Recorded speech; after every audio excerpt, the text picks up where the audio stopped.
The pace of amelioration and simplification of modern devices in terms of their usability has become intriguingly fast. Once tedious tasks are now trivialized, thanks both to more intuitive user interfaces, but also all supporting technology that integrate all necessary processes, actions and data necessary to provide experiences that are as close as possible to what users expect. That intuitiveness is usually correlated with the background technical complexity, and it is also the case with AR and VR, because by inclining towards better user experiences, those systems relies on a lot of different background technologies, some obvious ones like computer vision, computer graphics, sensorics, and so on. And some are specific to applications like indoor navigation. Another such technology that exists outside the scope of AR and VR, but can be an important part of those systems for specific applications, is face tracking. Used to detect and track facial points. It is a foundational part of many important applications, such as detecting head position, also creating 3D masks that are necessary to apply graphical augmentation, and also detecting facial expressions. The possibility to try makeup, glasses, jewelry, colored lens, that's something that is must-have for different brands in industries such as beauty, eyewear, and lifestyle. But on the other hand, facial masks can be entertaining addition in games and marketing campaigns. In the context of VR, face tracking is used to capture facial expressions of the actor and reproduce them to animation of the virtual character. Today, it's quite easy to implement face tracking technology in VR and AR projects because there are a lot of existing SDKs. However, understanding this technology can help you when choosing the vendor, setting the right expectations, and also designing an amazing user experience. The problem of face tracking has been attracting researchers' interest for a long time, and there are different solutions, even though there are also challenges, because human face is really flexible. There are a lot of facial expressions. There are a variety of relative positions between the camera and the human face. It can also be occluded with absence or existence of some structural elements like glasses, beards, mustache, and so on. However, these problems have been mostly resolved with modern algorithms. So the first step of every algorithm is to detect face. That means to detect the location, the scale of the face, so that the rest of the process can focus only on the relevant part of the images. And this could be computationally expensive because those algorithms have to scan the whole image in order to find the face. However, there are different approaches to this problem, and one of the most popular one, even though it is from 2001, developed by Viola and Jones, it is an algorithm that is based on very simple image features that are composed of rectangular areas, and it is also based on machine learning algorithm that selects and also trains classifiers in a cascade. So the first classifier in a cascade rejects most of the sub-windows that are not faces, and preserves all faces and maybe some false positives. But then other steps in the cascade rejects those false positives, so most of the time, or computational time, is actually used to detect and confirm those sub-windows that include faces. Once when the face is detected, then the purpose is to find those relevant points around the nose, lips, and so on. And this is done by using face alignment algorithms. And then face tracking is through several frames.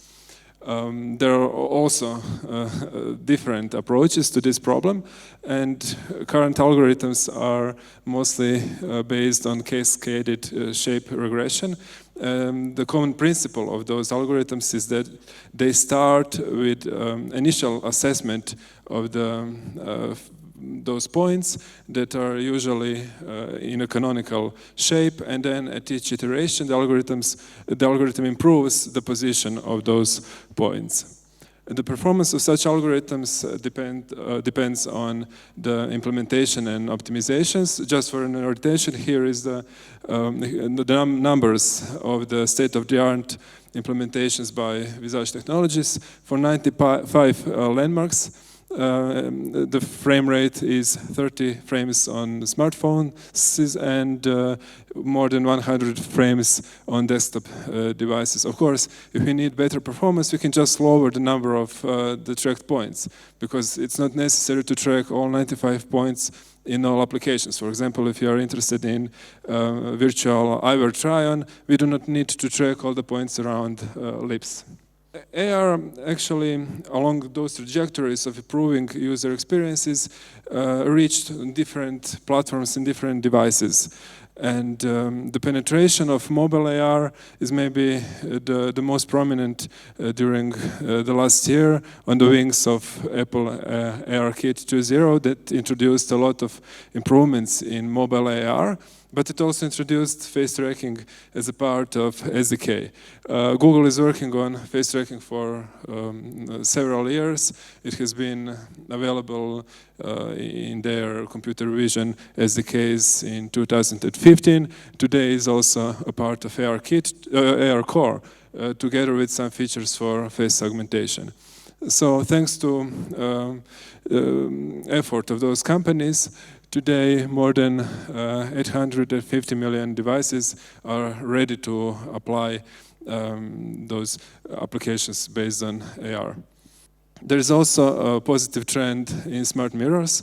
During last 8 to 10 months, we received an increased number of requests from our customers to implement face tracking technologies on different projects for smart mirrors, both in households and stores. For me, it makes a lot of sense, because in the connected world where we use devices that are Internet of Things devices in an everyday manner, in a normal way, the mirror is one where we look at, where we can observe information from all those connected devices. So it makes sense that it plays an important role in that ecosystem. And there is also a positive estimate for the growth of the market.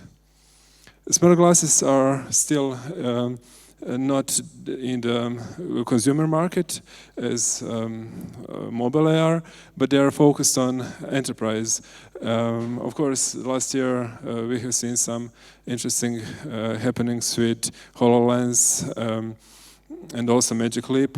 However, the revenue driver is still hardware sales and enterprise software. So for other streams of revenues like ad spend and some stores for applications, the user base has to be much larger.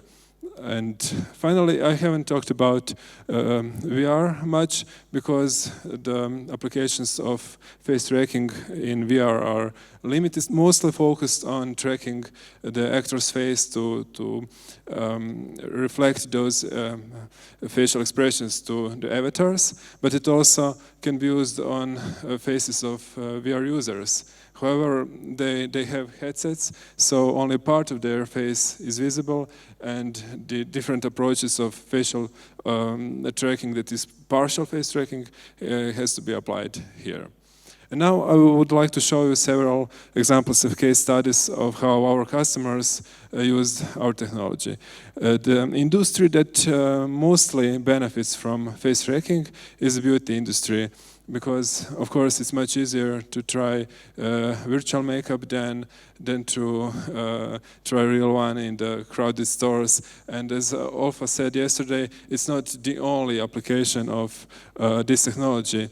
It also enhances the buying experience, because it's possible to get recommended products and also to share looks with others.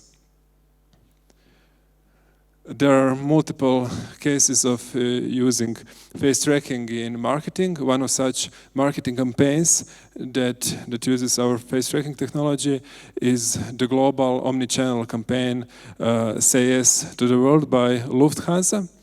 A part of it is an AR installation whose purpose was to bring experience of discovering new destinations to visitors, and seated in economy premium seats in front of 7 square meter displays, the visitors were invited to interact with 3D elements, actors and environments in order to experience the visiting of new destination.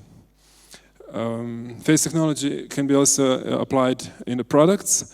One such example is Arisium. It is a device for dental clinics that allows users to try and design their future smiles. Yeah, it can be beneficial both for dentists and for users because they can have aligned expectations about the results of the dental treatments. But face technology doesn't have to be at the core of the product. It can be also a nice addition that can attract more users. And it is the case with Canon and their portable printer Zoom Mini.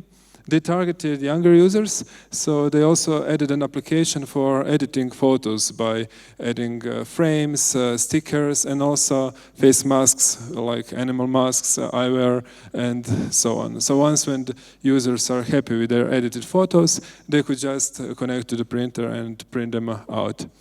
Moving to another domain of site-specific installations, Moment Factory produced a really nice installation in Osaka in Japan.